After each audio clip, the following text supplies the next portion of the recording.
From the News and Record from the year 2000. Duckpins, dying breed. Back in Walter Pritchett's day, in the late 1950s, you couldn't throw a towel in North Carolina without hitting a duckpin bowling lane, where people threw balls barely bigger than softballs at pins about the size of 20-ounce soda bottles. They called them duckpins. Pritchett, who lived outside Burlington, had no trouble finding a place to make the ducks fly after supper. Burlington had its own duckpin lanes. So did Greensboro, Eden, High Point, Asheboro, and Thomasville. Shoot, the old-timers say there were at least 15 duckpin houses in North Carolina in the 50s. Forget states like Virginia and Maryland, where the sport was even more popular. Not now. The duckpins have flown away. There are only 2 places left to play in North Carolina, one in Kings Mountain, west of Charlotte, and one at the Alamance County Community YMCA, which opened as a split house with duckpin and 10-pin lanes in 1955. It looks like it's kind of fading out, the 65-year-old Pritchett says of duckpins. I kind of hate to see it. The Alamance Y's duckpin lanes, where scores are posted with wax pencils and overhead projectors, still draw more than 100 people for league play on weeknights, and many of the players compete in regional and national tournaments. Another 100 or so people come in for the Y's open bowling on weekends. Duckpin birthday parties for children are very popular. But the duckpin leagues lose a few bowlers every year, says sports director John Harris. I think duckpins probably peaked here in the 70s, he says.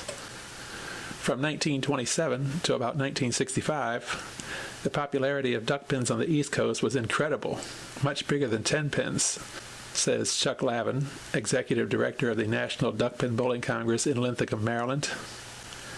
There were 700, 800, 900 duckpin houses up and down the East Coast. Now we're down to about 80. The number of duckpin bowlers has been shrinking by about 10% a year, Lavin says. Most of the remaining bowlers and lanes are in Maryland, Virginia, Connecticut, and Rhode Island. The game never has gotten far from home. Duckpin bowlers say the difficulty of their game comes from its size. Duckpin lanes are the same length and width as 10-pin lanes, but the balls are smaller, so they don't hit as many pins on their way to the pit. The balls also have no finger holes, which makes them harder to roll with precision, say duckpin bowlers. And even if you could, precision doesn't get you far in duckpins, the bowlers say. We've thrown some balls that look as pretty as any of them and left 4 on the back row, says 24-year-old Darren Solomon, a third-generation duckpin bowler. Hit a rack of duckpins squarely in the middle, he and others say, and you're likely to take out just the number 1 and the number 5 pin just behind it. Hit a pin on the extreme right or left, and that might be all you get. Duckpins are just as wide as 10 pins, and they're set in exactly the same places, but because they're shorter and lighter, they're not as likely to clip others on the way down. Actually, the duckpin is a little narrower than a 10 pin, but we'll continue. Duckpin bowlers get 3 balls to knock down all the pins, compared with 2 balls and 10 pins, but the game is still a challenge. The challenge brought thousands of people to the game at the turn of the 20th century. The game flourished in Virginia, and it wasn't long until it crept over the line to North Carolina. By the 1920s, Tar Heels were eaten up with duckpins. That's the only bowling there was, period, in most of North Carolina, says 82-year-old Nick Bambalis of High Point, who was the state's top male duckpin bowler in 41 and 51. 10 pins had come along and gone. As a kid in the Depression era, Bambalis bowled duckpins at his father's business, the Lucky Strike Bowling Alley in High Point. After fighting in World War II, the younger Bambalis came home and took up the sport again. He favored the Greensboro Bowling Alley on North Elm Street, where the Hilton Hotel is now. Owner Paul Cox had 10 lanes and drew duckpin league bowlers from all over the Piedmont. More than 100 duckpin teams bowled regularly at the Greensboro Bowling Alley in the 1950s, and the teams boasted some of the best bowlers in the country. Maxine Allen of Greensboro was the U.S. Women's Champion in 1952. The lanes hosted a major national tournament, the U.S. Men's Classic, in 1958.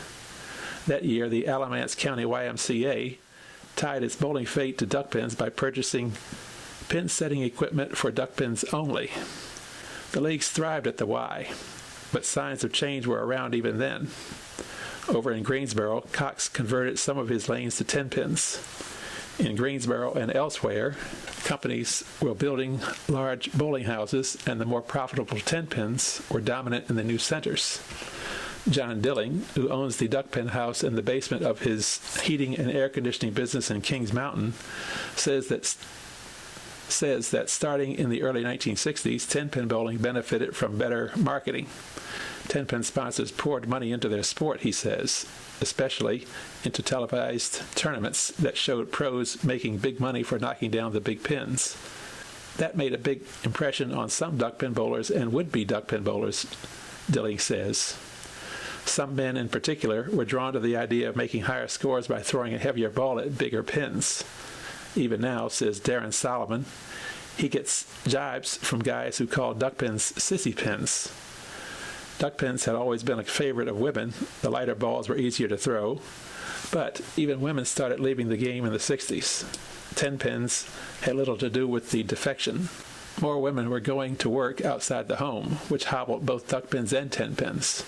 The ladies' bowling leagues that had jammed the bowling alleys during the day began to dwindle. In Burlington, duckpin leagues remained strong through the 1970s. Walter Pritchett bowled at the Alamance Y in the 1970s. So did Rhonda Solomon, Darren Solomon's mother. She was the women's national champion in 1997. In the 1970s, she was a young mother who loved getting out to knock down the pins. She brought her son Darren, then a baby, to night leagues in his baby carrier and kept him close by. The sound of crashing pins apparently soothed him. Darren would sleep through all that. Then we'd get home, and he'd wake up and want to play. Rhonda Solomon, now 43, no longer plays duckpins.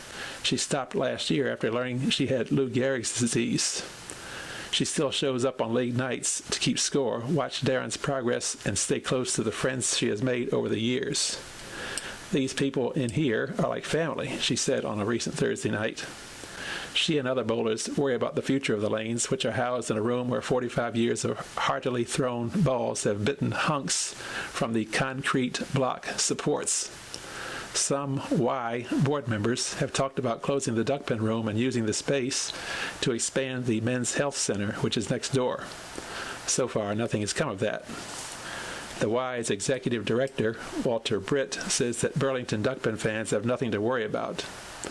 I don't foresee it being anything other than a duckpin alley, he says.